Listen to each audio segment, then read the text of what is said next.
Ba'zi bir tarmoqli kompaniyalarda eng yuqorida turganlar, ya'ni yuqorida ro'yxatdan o'tgan hamkorlar doimiy rivojlanishda bo'ladi. Undan keyingi qo'shilib kelayotgan hamkorlar esa ular uchun ishlaydi. Atomiy kompaniyasining biznesi ham mana shunday tarmoqlardan biri emasmi degan savolga javob yo'q. Atomiy kompaniyasi binar sistema bo'lganligi uchun va sizning yuqoringizda turgan sponsoringizni siz bitta liniyasi bo'lganligingiz uchun siz tomonga ham a'zolar qo'shilishda davom etadi.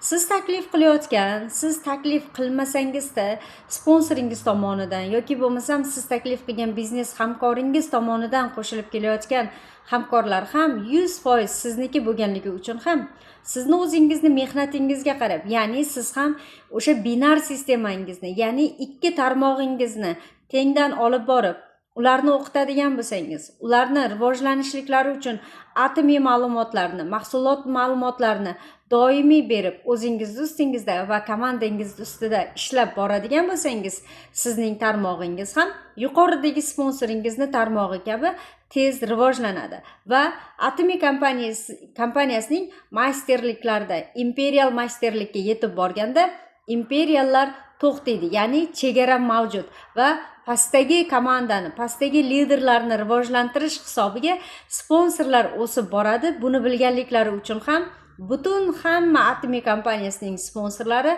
o'z komandasini, o'z liderlarini 100%lik rivojlantirish uchun ishlaydi. Shuning uchun ham siz ikkilanmang, bemalol atomiy kompaniyasini tanlang va siz hech qachon hech kim uchun ishlamaysiz. Siz o'zingizni ikki tarmog'ingizni, ya'ni binar sistemangizni rivojlantirish uchun harakat qiladigan bo'lsangiz, hattoki sizdan yuqorida turgan, sizdan oldinda turgan sponsoringizdan ham o'zib ketish imkoniyatingiz bor. Buni bemalol marketing plani bilan tanishib chiqayotgan vaqtingizda ko'rishligingiz mumkin.